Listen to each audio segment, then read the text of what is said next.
जय हिंद। इस वीडियो में हम समझेंगे कि भूकंप कब ज़्यादा खतरनाक हो जाता है और हम लोग किस भूकंपीय जोन में आते हैं। और भूकंपीय जोन अगर हम ज़्यादा खतरनाक जोन में आते हैं तो हमें अपने घर बनवाते समय क्या क्या सावधानियां बरतनी चाहिए और किस तरह से भूकंप का पूर्वानुमान लगाकर भूकंप से होने वाली क्षति से बचा जा सकता है। देखिए, जो भूकंप शुरुआत होती है वो ज़मीन के अंदर से होती है। भूकंप की शुरुआत ज़मीन के अंदर जिस स्थान से होती है उसे हम मूल मतलब होता है फोकस, जहाँ से वो स्टार्ट हो रहा है तो उसे हम भूकंप मूल या फोकस करते हैं। ये जमीन के अंदर होता है और सबसे पहले भूकंप जो जमीन पर जहां टकराता है उसे हम लोग ईपी सेंटर कहते हैं, हिंदी में कहते हैं अधिकेंद्र। तो ये अधिकेंद्र सरफेस पर पाया जाता है जबकि फोकस जमीन के अंदर रहता है। अब जैसे यहां देखिए, यहां से भूकंप उत्पन्न हो रहा है। ये भूकंप क्यों उत्पन्न होता है ये आगे समझाएंगे। तो ये हो गया इसका फोकस और ये ऊपर जमीन है, यहाँ छोटिया खड़ी है, ये छोटुआ खड़ा है, ये सब मिलने आया था सब, तब तक भूकंप आ गया और दोनों के बीच में जाके टकराया भूकंप। तो ये जगह हो गया ईपी सेंटर अधिकेंद्र। यहीं पर सबसे ज्यादा नुकसान होगा। इसके जैसे जैसे इस एरिया से दूर जाते जाएंगे नुकसान थोड़ा सा घटते जाएगा। अब नेपाल में आया था जो भूकंप, उसका ईपी सेंटर नेपाल में था और यूपी बिहार उससे सटे थे, सर इंडिया का नॉर्थ इंडिया का ऊपर एरिया, उसको भी हिला दिया लेकिन नेपाल को तो तबाह ही कर दिया। तो कहेगा सबसे ज्यादा क्षति कहाँ होती है, तो ठीक ईपी सेंटर के पास। ईपी सेंटर से सर्किल में दूर जाते जाएंगे तो उसकी इंटेंसिटी, तीव्रता घट जाती है। अब जो भूकंप इतना हिला क्यों देता है, तो भूकंप की जो ऊर्जा होती है उस ऊर्जा को हम प्रत्यास्थ ऊर्जा कहते हैं। ये प्रत्यास्थ ऊर्जा जो होती है यही पृथ्वी को हिला देती है और ये तरंग के रूप में निकलती है, वेव के रूप में। इसमें 3 तरह के तरंग निकलते हैं। पी सबसे पहले पहुंचेगा इसलिए प्राइमरी नाम दे दिया गया, एस सेकेंडरी सेकंड में पहुंचा और लास्ट में पहुंचा एल तरंग, इसे लव तरंग कहते हैं क्योंकि इसकी खोज एचडी लव ने किया था। तो भूकंप से निकलने वाले कुल 3 तरंग होते हैं। अब इसमें कई चीजें आपको समझना पड़ेगा, किसका आयाम ज्यादा, किसकी फ्रीक्वेंसी ज्यादा, किसका तरंगदैर्घ्य ज्यादा, किसकी स्पीड ज्यादा, किसका घनत्व, मतलब हर चीज को समझिए आप। देखिए, प्राइमरी वेव का जो स्पीड होता है वो 6 किलोमीटर पर सेकेंड होता है, 1 सेकेंड में 6 किलोमीटर चली जाती है। और जो सेकेंडरी यानी द्वितीयक तरंगे होती है उसकी स्पीड 3.5 किलोमीटर पर सेकेंड होती है और जो लव तरंगे होती हैं, एल तरंग, उसकी जो स्पीड होती है वो 1.5 किलोमीटर होती है। अब नुकसान सबसे ज्यादा इसी से होता है जिसका स्पीड कम होता है और सबसे कम नुकसान प्राइमरी से होता है क्योंकि स्पीड ज्यादा होती है। क्षति इससे सबसे कम होता है, इससे क्षति सबसे ज्यादा होता है। ये तो बीच वाला है तो बीच में रहेगा। अब आपके मन में आएगा इससे सबसे तेज है तो सबसे ज्यादा क्षति करना चाहिए। इसको नॉर्मल भाषा में समझिए। आप जब किसी से दिल लगाते हैं तो अगर मान लीजिए किसी से आप दिल लगाने गए और बहुत हाई स्पीड में दिल लग गया, एक के बार मुलाकात हुआ, तुरंत फोन नंबर मिल गया, 1-2 दिन बात हुआ, बहुत अच्छा, तब तक आप देखें कि ले भाई साहब 2 बजे रतिया को उसका मोबाइल बिजी आ रहा है, तो आपको एगो क्षति होगा ना, बहुत तकलीफ होगा। लेकिन इससे आपको ज़्यादा तकलीफ नहीं होगा, कहेंगे 2 दिन तो हुआ था मिलते हुए, जाओ है आओ जाओ, तो इससे ज़्यादा तकलीफ नहीं होगा। लेकिन अगर उसके आने की स्पीड, जिससे दिल लगा रहे हैं, उसकी स्पीड थोड़ी कम रहेगी, धीरे धीरे आएगा, मान के चलिए कि एक थोड़ा सा पीछा किए, घर कहाँ है, भाई क्या करता है, ये क्या करता है, 2-3 महीना का समय लग गया, अब बड़ी मुश्किल से नंबर मिला और 2-3 महीना बात हो गया, तब जाके पता चला ससुरा दूसरे से फसल है, तो इसके तुलना में इसमें क्षति ज़्यादा लगेगी क्योंकि आपने ज़्यादा वक्त दिया है, थोड़ा धीरे धीरे स्पीड से आप आगे बढ़े थे तो तकलीफ थोड़ा ज़्यादा होगा दिल टूटने पर। अब बात करते हैं लव। 90 से पता है लव, इसकी स्पीड सबसे कम है। अब कल्पना कीजिए कि आप मैट्रिक साथ ही पढ़े थे, देखते थे इधर से उधर, बात नहीं कर पाते थे, फिर इंटर भी साथ पढ़े थे, इंटर पास हो गए तो दोनों लोग तैयारी करने निकले लोग कि हम लोग तैयारी किया जाएगा। 2-3 साल का लंबा मेहनत हुआ तब जाके आप दोनों लोग में बात बनी, बहुत धीमी स्पीड से आगे बढ़े लोग और उसके बाद 1-2-3 साल ऐसे आप लोग में दोस्ती आगे बढ़ी और तब तक पता चला किसी दूसरे के मोटरसाइकिल पे आप घूमते देख लिए, तब जो मारेगा क्षति ना, भयानक क्षति होगा, एकदम लाइफ खराब कर देता है। यही सब गाना सुनता है, सब जग सुना सुना लागे, अरे बकलवा सब। सबसे भयानक क्षति एल तरंग से होती है, इसीलिए इसका नाम रखा गया लव। हालांकि इसकी वैज्ञानिक का नाम था लव, एचडी लव। अब समझ में आ गया ना, तो जितनी धीरे स्पीड आएगा उतने ज़्यादा क्षति होगा। तो वही अच्छा है जो पहले लात खा गया और उसको ज़्यादा तकलीफ नहीं होगा। और जिनको एल तरंग मारता है ना, बेचारा सुसाइड कर लेता है, बकलोल होता है सब। अरे कौन कहता है पहले प्यार को भुलाया नहीं जा सकता, बस दूसरी वाली मस्त होनी चाहिए। इस सब में ज़्यादा चक्कर में नहीं पड़ना चाहिए, ये सब सेकेंडरी चीज़ है लाइफ के। तो आप स्पीड समझ गए, जितना ज़्यादा स्पीड रहेगा, आओ सनम जाओ सनम, कोई तकलीफ नहीं, धीरे धीरे आएगा तो जाएगा तो ज़्यादा तकलीफ हो जाएगा। अब समझते हैं कि ये कौन कहाँ जा सकता है। ये ठोस, द्रव और गैस तीनों में जा सकता है। देखिए, ये गैस में तो तो जाएगा। मान लीजिए हवा में भूकंप की तरंग घूम रही है तो हवा में हिला दो भाई हवा से, उससे क्या इफेक्ट पड़ने वाला है। तो मेन जो देखा जाता है वो ठोस और द्रव को देखा जाता है। तो ये तीनों में जा सकती है। जबकि आप सेकेंडरी यानी गौण तरंगों की बात करेंगे, द्वितीयक तरंगों की, ये ठोस में जा सकता है लेकिन द्रव में नहीं जाएगा। अब ये क्वेश्चन पूछ दिया था कि ये जो तरंग है क्या यह पृथ्वी के मेंटल भाग में जा सकती है, कोर में जा सकता है? तो कोर तो द्रव अवस्था में, पृथ्वी का बीच वाला भाग कोर द्रव अवस्था में, तो उसमें तो ये जा ही नहीं सकता है। जैसे यहां देखिए ये मेंटल से भूकंप उत्पन्न हुआ तो इसकी तरंगे इधर भी तो जाएंगी, इधर भी जाएंगी, इधर भी जाएंगी, नीचे भी तो आएंगी ना। ऐसे भूकंप इधर भी तो जाएगा तरंग, ऐसा थोड़ी है कि केवल ऊपर ही आएगा।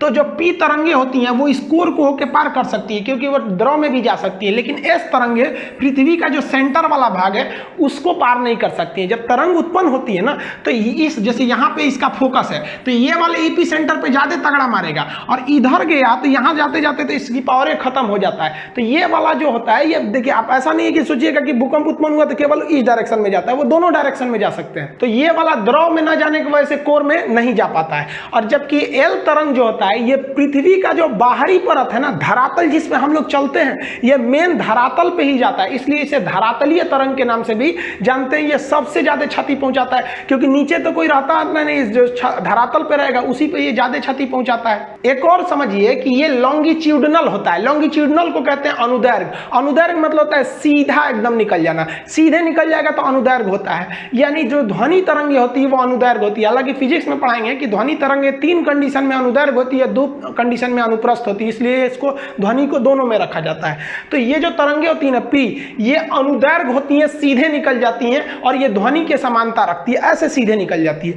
लेकिन अगर एस तरंग की बात करिएगा तो एस तरंग ट्रांसवर्स होती है यानी अनुप्रस्थ, इस तरह चलती है। जैसे आदमी कैसे पैर उठा उठा चलता है तो उठा उठा के चलिएगा तो उसे कहते हैं अनुप्रस्थ। अब आदमी का मान लीजिए चप्पल का फीता टूट गया तो इसे घसकाते हुए चलता है, ऐसे ऐसे ऐसे, तब वो हो गया अनुदैर्घ्य। यानी ऐसे चलेंगे तो अनुदैर्घ्य। और जैसे ट्रेन चलती है अनुदैर्घ्य, उठ उठ के चलती है ऐसे, और घोड़ा दौड़ता है अनुप्रस्थ, ऐसे ऐसे, तो उठ उठ के ऐसे चलेगा तो अनुप्रस्थ, ये अनुप्रस्थ होता है। प्रकाश भी जो होती है वो अनुप्रस्थ तरंगों की तरह चलती है, ये फिजिक्स में आपको समझाएंगे। अब ये जो होती है ना ये अनुप्रस्थ के समान ही समानता रखती है एल तरंगे, लेकिन ये ज्यादा घातक हो जाती हैं सब। यहाँ आप इमेज में देखिए कि ये सीधे निकल गई तो ये पी वेव्स है। अब ये जो ऐसे ऐसे जा रहा है ये एस वेव है, ये इस तरह से जा रहा है, और एल वेव भी वैसे ही जाता है लेकिन कुछ ज्यादा ही हिला देता है, इसलिए इससे ज्यादा क्षति हो जाती है। इसे हिंदी में प्राथमिक कहते हैं, इसे हिंदी में द्वितीयक या गौण कहते हैं, और ये तो है धरातल पे चलने के कारण इसे हम धरातलीय तरंग के नाम से जानते हैं। अब जो नया डिजाइन से क्वेश्चन पूछे जा रहे हैं उसको समझिए। अब वो वेव से पूछ देता है। तो पी वेव जो होती है वो बहुत घनी होती है, जैसे देखिए ये है पी वेव, और एस वेव जो होती है वो लंबी लंबी थोड़ी हो जाती है, और एल वेव और लंबा हो जाता है। इस हिसाब से आपसे 3 क्वेश्चन पूछता है कि आवृत्ति, तरंगदैर्घ्य और आयाम बताइए तीनों का। तो आवृत्ति जो है वो संख्या को गिनता है, एक समान समय में कितनी संख्या की तरंगे उसे गिनता है। तो इसमें संख्या गिने ना ज्यादा, 1 2 3 4 5 6 7 8 9 10, तो इसकी आवृत्ति ज्यादा संख्या में है। तो यहां हम स्पष्ट लिख दिए आवृत्ति यानी संख्या ज्यादा होती है पी वेव का। लेकिन अगर एस वेव का देखिएगा तो इसकी संख्या कम होती है, 1 2 3 4 5 6 ही है, तो इसकी आवृत्ति यानी संख्या औसत है, मतलब इन दोनों के बीच में रहती है। जबकि अगर एल वेव जो ज्यादा क्षति पहुंचा रही थी उसकी संख्या ही कम मिलेगी, 1 2 3 और लगभग 4 मिलेगा, तो इसकी जो आवृत्ति यानी संख्या ये सबसे कम होती है। अब बात करते हैं वेवलेंथ यानी तरंगदैर्घ्य की। तो वेवलेंथ जो है वो दूरी को दर्शाता है। दूरी मतलब लंबाई, छोटी सी लंबाई रहेगी तो लंबाई कहते हैं, लंबाई बहुत बढ़ गया तो दूरी बताता है। तो ये जो है ये दूरी बता रहा है। तो देखिए तो एक तरंग से दूसरे तरंग के बीच में इतनी ही दूरी दिख रही है, तो इसकी जो दूरी होती है वो बहुत कम होती है। जबकि उससे ज्यादा तरंगदैर्घ्य यानी वेवलेंथ यानी दूरी यानी तरंग की लंबाई, ये इसमें थोड़ा सा ज्यादा है। देखिए लंबाई इसमें थोड़ा सा ज्यादा है, तो ये दोनों के बीच में तो सब में मिडिल में ही आएगा। जबकि आप एल वेव की बात करेंगे तो एल वेव का जो तरंगदैर्घ्य होता है, दूरी होती है, वो सबसे ज्यादा होता है। देखिए इतनी दूरी है इसमें सबसे ज्यादा दूरी होता है। तो इमेज से समझिएगा। ड्रॉ करने के लिए आप सिंपल सा क्या करिएगा, इसे पी एस एल लिखिएगा, पहले छोटा छोटा फिर उससे बड़ा फिर एकदम बड़ा। समझ आ गया कि नहीं आ गया? और उसके हिसाब से आप समझिएगा। अब समझते हैं एम्पलीट्यूड यानी आयाम को।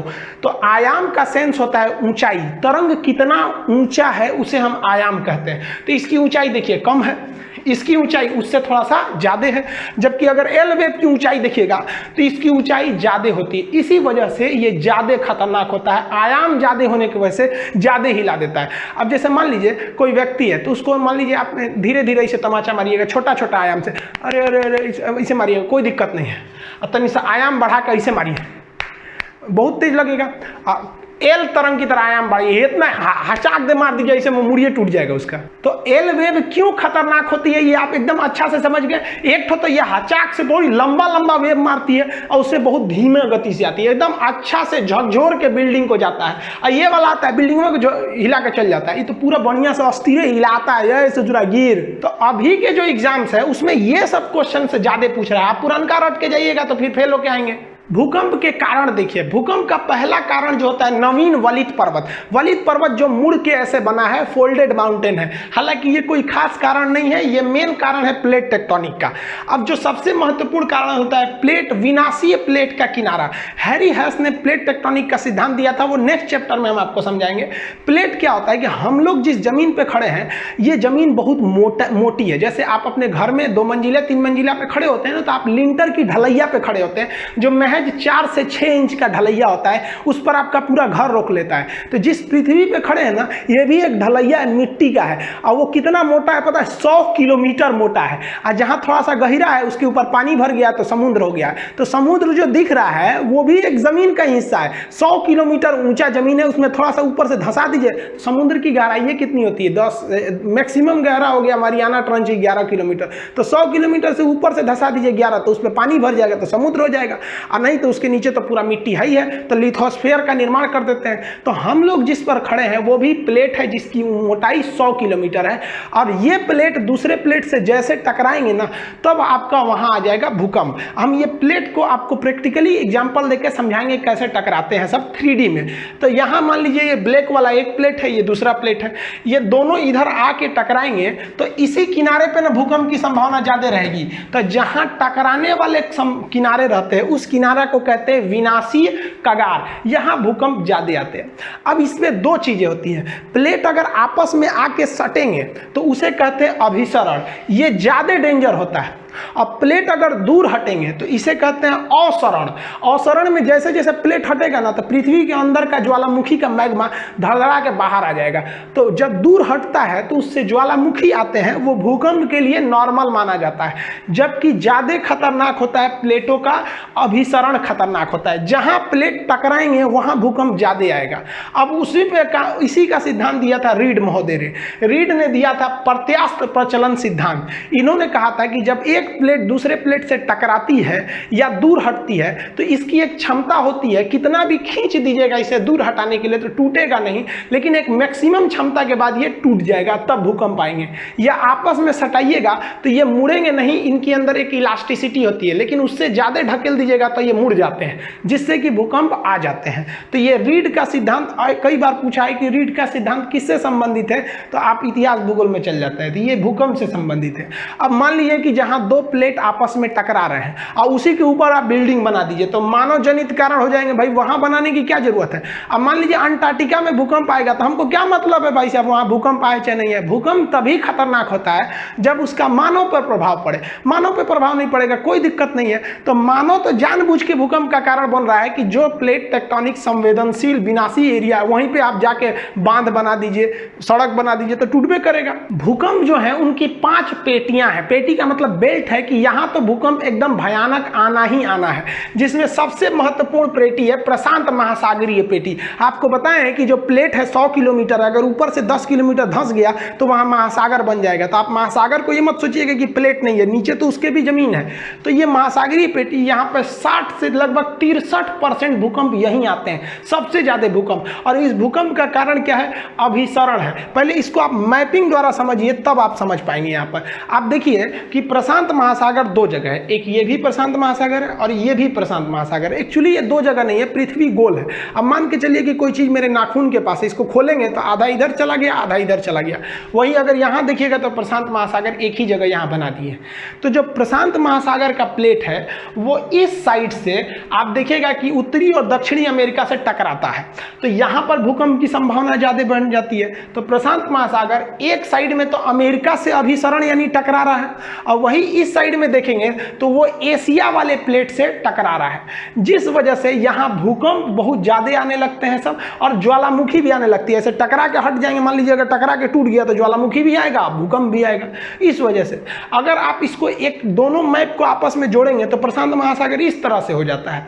तो ये गोल एरिया लगभग डिसाइड कर देता है, तो जिसे भूगोल की भाषा में रिंग ऑफ फायर कहते हैं, अग्नि वलय, क्योंकि भूकंप ज्वालामुखी आते रहता है तो आग धधकते रहता है, तो इसलिए इसे अग्नि वलय कहते हैं। आपसे कहेगा कि प्रशांत महासागर का जो अग्नि वलय है वो किस लिए है, तो याद रखिएगा वो ज्वालामुखी और भूकंप दोनों के लिए है। ये सबसे बड़ा भूकंपीय क्षेत्र आता है प्रशांत महासागरीय पेटी। ये अभिसरण होता है किस में, तो प्रशांत महासागर का एक और एशिया से और प्रशांत महासागर का दूसरी ओर अमेरिका से अभिसरण होता है, जिसे हम रिंग ऑफ फायर या अग्नि वलय कहते हैं। ये भूकंप और ज्वालामुखी दोनों के लिए है। समुद्र में भूकंप आता है तो सुनामी आ जाती है, ये सुनामी आपको अलग से बताएंगे। भूकंप की जो दूसरी पेटी होती है जिसमें हम लोग आते हैं उसे कहते हैं मध्य महाद्वीपीय पेटी। ये दुनिया के महत्वपूर्ण महाद्वीपों के बीचों बीच से निकल जाती है, इसलिए इसे मिड कॉन्टिनेंटल बेल्ट कहते हैं, मध्य महाद्वीपीय पेटी। इसका भी मेन कारण जो है वो अभिसरण ही है। हम आपको बताए हैं कि अभिसरण में ज़्यादा खतरनाक होता है और अवसरण में कम खतरनाक होता है। इसको भी आप मैप से समझिए कि जैसे ये देखिए पूरी दुनिया यहाँ पर, अब जो हम लोग मध्य महाद्वीपीय पेटी कहाँ पर है, ये रेड वाला एरिया देख रहे हैं, ये अटलांटिक महासागर के केप वर्डे द्वीप से चालू होता है और ये यहाँ तक जा रहा होता है। ये मध्य महाद्वीपीय पेटी है। इस पेटी को देखेंगे तो यहाँ दो प्लेटें आपस में टकरा रही हैं। अफ्रीका प्लेट जो नीचे से है वो ऊपर ढकेल रहा है यूरोप वाले प्लेट को, तो ये बड़ा वाला प्लेट है उसको ढकेल देगा। तो आने वाले 10 से 20 हजार साल बाद ये यूरोप जो है ना मैदान से ऊपर उठ के पठार बन जाएगा। यहाँ वाटरलू का मैदान बहुत फेमस है, जिस तरह में इंडिया में पानीपत का मैदान है। तो ये आपका जो अफ्रीकी प्लेट है ये ढकेल के यूरोप वाले प्लेट को उठा देगा। तो जहाँ ढकेलने वाला जहाँ जुड़ेंगे वहीं पर भूकंप आएगा। तो ये डॉटेड लाइन है, इस लाइन के आसपास जो रहेगा वहाँ पर भूकंप आना ही है। अब यूरोप का इधर वाला एरिया आएंगे तो ये एशिया और यूरोप लगभग आपस में मिलते रहते हैं, इसलिए इसका टेक्निकल नाम है यूरोप और एशिया यानी यूरेशिया। अब इस साइड में आएंगे तो ये यूरेशियन प्लेट है और ये हिंद महासागर और हिंदुस्तान दोनों एक ही प्लेट पर है, ये हिंद महासागर, तो इसे हम इंडियन प्लेट कहते हैं। इंडियन प्लेट इसको ढकेल रहा है यहाँ पर। इंडिया पहले यहाँ था अफ्रीका में, ये आगे समझाएंगे इवोल्यूशन में कैसे कैसे यहाँ गया। अब ये इसको ढकेल रहा है, तो ये दोनों जहाँ मिलेंगे वहाँ पर भी भूकंप आएगा। तो ये नेपाल के पास मिल जाते हैं, ये हमेशा उसको ढकेल रहा है। तो इसीलिए हिमालय पहाड़ की ऊंचाई बढ़ रही है। हम लोग जब छोटे थे तो पढ़े थे कि 8,848 मीटर ऊंचा है माउंट एवरेस्ट, आप लोग पढ़ रहे हैं 8,850 मीटर है। 10 साल रुकिए, इसी को आप पढ़िएगा 8,852 मीटर है। रीजन क्या है कि इंडियन प्लेट लगातार ऊपर ढकेल रहा है, हर साल ये ऊंचा हो जाता है, 5 सेंटीमीटर ऊपर भाग जाता है, जिस वजह से यहाँ टकराते हैं और ये एरिया पूरी तरह से संवेदनशील हो जाता है। और चूंकि जहाँ टकराएंगे वहाँ पहाड़ बनने की संभावना ज़्यादा रहती है। आप यहाँ देखेंगे तो यहाँ पे आपको मिलेगा आपका पहाड़, आल्पस पर्वत से लेके इधर निकलेंगे तो यहाँ काकेशस पर्वत है, हिंदुकुश पर्वत है, हिमालय, आराकामियोमा। तो ये पहाड़ी कारण जो होते हैं वो भी भूकंप के कारण बनते हैं। लेकिन आपको पता है कि मेन कारण पहाड़ नहीं है, मेन कारण अभिसरण हो जाता है। तो हिंदुस्तान का जो भूकंपीय क्षेत्र है वो क्या है, वो महाद्वीपों के बीचों बीच से आ रहा है, इसलिए इसे कहते हैं मध्य महाद्वीपीय पेटी, जो मुख्य रूप से नेपाल यानी हिमालय से होकर गुजरता है और आगे जाके प्रशांत पेटी में जाकर मिल जाता है। तो यहाँ ध्यान से समझिए, तो हम लोग का जो पेटी है वो तो मध्य महाद्वीपीय पेटी हो गया। ये अभिसरण का कारण है। किससे अभिसरण हो रहा है, तो अफ्रीका ढकेल रहा है यूरोप को बना देगा एक दिन पठार, और एक और इंडियन प्लेट ढकेल रहा है यूरेशियन प्लेट को, इसलिए माउंट एवरेस्ट की ऊंचाई बढ़ रही है। ये दोनों जहां मिलते हैं वहीं पे बन गया है हिमालय पर्वत। ये समझ में आ गया। अब जो तीसरी भूकंप की पेटी है उसे हम कहते हैं मध्य अटलांटिक पेटी। ये अटलांटिक महासागर के बीच में है, ये ज्यादा खतरनाक नहीं नहीं है, ये अवसरण बंद करती है। कैसे, देखिए ध्यान से, ये अटलांटिक महासागर है, एस के आकार का है। इसमें क्या है कि इधर का प्लेट इधर जा रहा है और इधर का प्लेट इस साइड जा रहा है। तो ये अभिसरण नहीं हो रहा है जो खतरनाक होगा, बल्कि ये अवसरण हो रहा है। तो प्लेट जब दूर जाएंगे तो पृथ्वी के अंदर का जो मैग्मा है वो बाहर धधक के निकलेगा ज्वालामुखी से। तो मैग्मा इसमें बाहर निकल जाता है और ठंडा होकर वो एक चट्टान बना लेगा, और ये लगातार फैल रहा है इसलिए लगातार मैग्मा निकलेगा, और इसके अंदर एक बड़ा सा चट्टान बन गया है। समुद्र के अंदर डूबे हुए चट्टान या पहाड़ को हम रिज या कटक कहते हैं। तो इसके कारण क्या हो गया, यहाँ ज्वालामुखी आते हैं और वही ज्वालामुखी का मैग्मा ठंडा होकर एक कटक बना लिया है। तो ये दुनिया का सबसे लंबा कटक कहेगा तो मध्य अटलांटिक कटक है, क्योंकि अटलांटिक महासागर के बीचों बीच में है ये मध्य अटलांटिक कटक। तो ये मध्य अटलांटिक में अवसरण होता है जिससे क्या निकलते हैं, ज्वालामुखी, और इसी ज्वालामुखी के जमाव से कटक का निर्माण हो जाता है उस एरिया में। देखिए पृथ्वी पर अगर आप प्लेटों की बात करेंगे तो बड़े बड़े 7 प्लेट हैं जिसमें मुख्य रूप से महाद्वीप हैं, और छोटे छोटे प्लेटों की संख्या क्या करेंगे तो लगभग वो 20 है, लेकिन 20 फेमस नहीं है। उन 20 में से कुछ ऐसे भी छोटे प्लेट हैं जो ससुरे भूकंप ला देते हैं, तो उन्हें हम यहाँ लिखे हुए हैं। अब एक एक करके समझा देते हैं। हालांकि एप्लीकेशन पे तो इसका PDF वगैरह सब आज ही डाले हैं, अभी तो एप्लीकेशन आप लोग के लिए खुला नहीं है, वो जस्ट बताएंगे हम किस दिन खुलने वाला, आप 1 से 2 दिन में उसको खोल देंगे। तो इसको आप मैपिंग के हिसाब से समझिए। इन तीनों को पहले समझा देते हैं, फूका प्लेट, कोकोस प्लेट और नजका प्लेट। ये कहाँ पर है सब, इसको ध्यान से समझिए। अमेरिका जो है, उत्तरी अमेरिका, तो अमेरिका के जस्ट इस साइड में, पश्चिम साइड में, प्रशांत महासागर में, यहाँ पर एक है फोका प्लेट। तो ये फोका प्लेट अमेरिका में भूकंप ला देता है, क्योंकि प्रशांत महासागर वाला आके इसको ढकेल देता है, तो यहाँ भूकंप आ जाते हैं। यहाँ पर मैक्सिको के जस्ट इधर में है कोकोस प्लेट। अब याद रखिएगा, यहाँ एक कोको द्वीप है, यहाँ एक कोकोस द्वीप है, ना ये कोको है ना ये कोकोस है, ये कोकोस है लेकिन ये कोकोस प्लेट है। ये कोकोस प्लेट कहाँ लाता है तो प्रशांत महासागर में मैक्सिको के तट पर भूकंप लाता है। नजका प्लेट, ये कई बार यूपीएससी में पूछा है, नजका प्लेट कहाँ है, तो नजका प्लेट एक छोटा सा प्लेट है, वो प्रशांत महासागर में है लेकिन वो पेरू तट के पास है नजका प्लेट। तो ये छोटे छोटे प्लेट हैं लेकिन ससुरे विनाशी प्लेट है, दूसरे से टकरा रहे हैं। अगर वही आप अगर कोई प्लेट को देखेंगे, जैसे ये अटलांटिक प्लेट है जो नीचे की ओर है, तो ये अटलांटिक महासागर में प्लेट है लेकिन इसके पास कोई दूसरा प्लेट ही नहीं है, जिस वजह से यहां भूकंप वगैरह नहीं आते हैं सर। भाई टकराएगा तभी तो भूकंप आएगा। तो आपसे क्वेश्चन भी पूछता है कि वह कौन सा ऐसा महाद्वीप है जहां एक भी भूकंप नहीं आते हैं, तो अटलांटिक वाला है। अरे भाई ये नीचे वाला अटलांटिक कह रहे हैं, ये अंटार्कटिक वाला, तो ये अंटार्कटिक के पास कोई प्लेटें टकराने नहीं जा रहा है। टकराएगा तभी तो अभिसरण होगा, और वो जो किनारा कगार है वो विनाशी कगार बनेगा, तो यहाँ भूकंप का लिए आएगा, नहीं आते हैं सब यहाँ पर। और छोटे छोटे प्लेट देखिए, तो अफ्रीका की भ्रंश घाटी, जब हम आपको बताए थे कि 8वां महाद्वीप जिलांडिया, तो उसमें बताए थे कि आने वाले समय में ये अफ्रीका में भ्रंश घाटी आ रही है जो इथोपिया से लेकर नीचे तक जा रही है। ये आने वाले 40 से 50,000 साल बाद ये कट कर अलग हो जाएगा। उसी तरह जिस तरह से हिंदुस्तान पहले यहाँ था, कट के अलग होकर वहाँ चला गया, ये भी अलग होगा।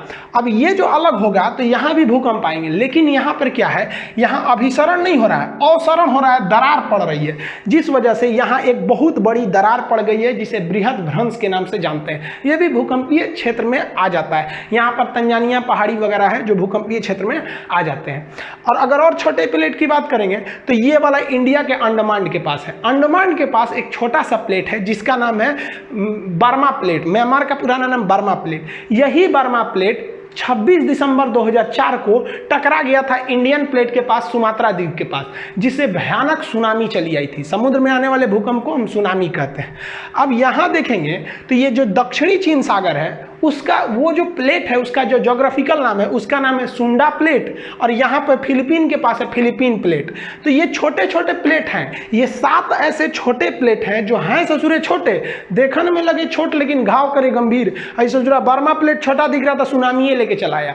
तो ये आप छोटे छोटे प्लेट समझे, और ये भी समझे कि अगर प्लेट टकराएगा नहीं तो वहाँ भूकंप नहीं आएंगे, जैसे अंटार्कटिका में भूकंप नहीं आते हैं। ये छोटे प्लेट हो गए, और ये अंटार्कटिका में भूकंप आते नहीं है, वहाँ आदमी भी नहीं रहता, आएगा भी तो कोई किसी काम का तो नहीं रहेगा। अगर इसका स्क्रीनशॉट लेना चाहते हैं तो ले लीजिए, नहीं तो फिर एप्लीकेशन पे पढ़ेंगे तो इसका PDF और टेस्ट तो सब बताएंगे आप लोग को। तो इसमें हम आपको मोटा मोटी हर एक प्लेट बताए हैं। ये प्रशांत महासागरीय प्लेट है जो इधर भी है। हम लोग का जो भूकंपीय प्लेट है वो है आपका मध्य महाद्वीपीय। इसका मध्य महाद्वीपीय क्यों नाम पड़ा? क्योंकि ये पूरे महाद्वीपों के बीचों बीच से आ रहा है, जिसमें मुख्य रूप से हिमालय और भारत का उत्तरी हिस्सा है। ये मध्य अटलांटिक है, इसमें तो अवसरण हो रहा है, इसमें तो भूकंप ही नहीं आते हैं। अब समझते हैं भूकंपीय जोन किसे कहते हैं। वह एरिया जो प्लेटों के कगार के पास जहां टकरा रहे हैं ठीक वहीं पे आ जाएगा तो उसका भूकंपीय जोन ज्यादा खतरनाक वाला हो जाएगा, उससे दूर जाएंगे तो कम खतरनाक। तो भूकंप के खतरे को भांपते हुए हम एरिया को बांट देते हैं, ये ज्यादा संवेदनशील है, ये कम संवेदनशील है, उसे हम भूकंपीय जोन कहते हैं। भूकंपीय जोन 1 से लेकर 5 होते हैं। भूकंपीय जोन जो 1 है इसमें लगभग 5 तीव्रता का भूकंप आता है, जिसमें किसी को कोई दिक्कतें नहीं होता है। इसलिए भूगोलवेताओं ने